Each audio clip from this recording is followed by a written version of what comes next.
¿Se acerca una recesión global? Es una gran pregunta que vemos cuando observamos el panorama de los mercados internacionales, del mercado local y todo lo que incide para que la estabilidad macroeconómica pueda ser un tema. Vamos a hablar de esto con... estoy como queriendo argumentar, ¿verdad? ¿Para qué? Adelante. Si está Jaime. Usted puede, adelante. No, Jaime, ¿cómo estás? Buenas noches, muy bien, gracias a Dios.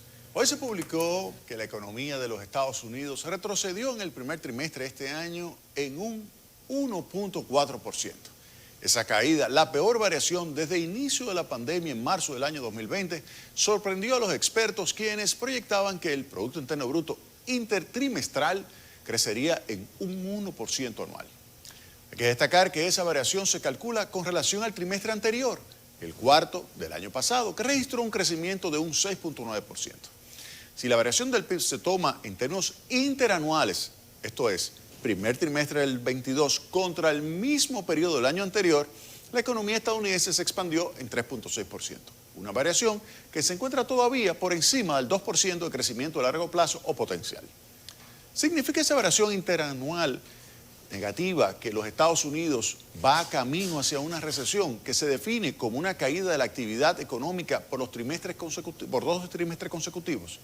Al descomponer la variación del Producto Interno Bruto real del primer trimestre del año, se observa que los factores que explican ese retroceso de 1.4% están relacionados con la disrupción de la cadena de suministro que afectó el comercio con el exterior y redujo el nivel de los inventarios en los Estados Unidos.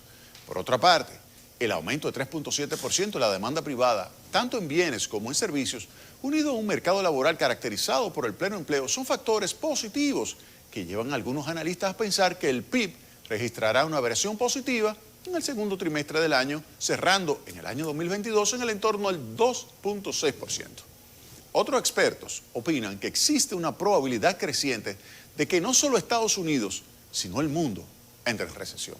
El profesor Kenneth Rogoff, de la Universidad de Harvard, afirma que con una tasa de inflación que se coloca en el mayor nivel desde 1981, la probabilidad de que el crecimiento económico estadounidense no sufra por las alzas de tasa de interés que llevará a cabo la Reserva Federal es muy baja. Con relación a Europa, indica que una recesión en Europa es casi inevitable si la guerra en Ucrania se intensifica. Y añade a seguidas que China tendrá dificultades para mantener el crecimiento económico debido a las medidas de confinamiento que está tomando en ciudades importantes como Shanghái para enfrentar la propagación del COVID-19.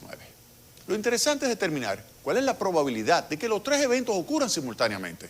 Pues si eso sucede, se estaría hablando de una recesión a nivel global. Y si a ese evento se le añade una inflación persistente, se abrirían las puertas de par en par a la estanflación. El peor de los mundos, la primera del siglo XXI. Adis. Bueno, yo creo que es un evento para disminuir. ¿Te preocupó? El gasto al mínimo y observar cómo las cosas avanzan. Bueno, si todo el mundo disminuye el gasto al mínimo, sí hay una recesión. Entonces, ¿cuál es el consejo, profesor? Bueno. Estar pendiente de su bolsillo, pero tampoco se puede pensar que todo el mundo debería entrar en una situación de reducir el gasto al mínimo, porque ahí sí va a producir una situación de caída de actividad económica y aumento del desempleo. Atenta, profesor. Gracias, señores, un placer, por acompañarnos en esta sección de economía que ustedes saben que todos los días nos está poniendo en una alerta necesaria. Vamos a una pausa y volvemos con más en breve.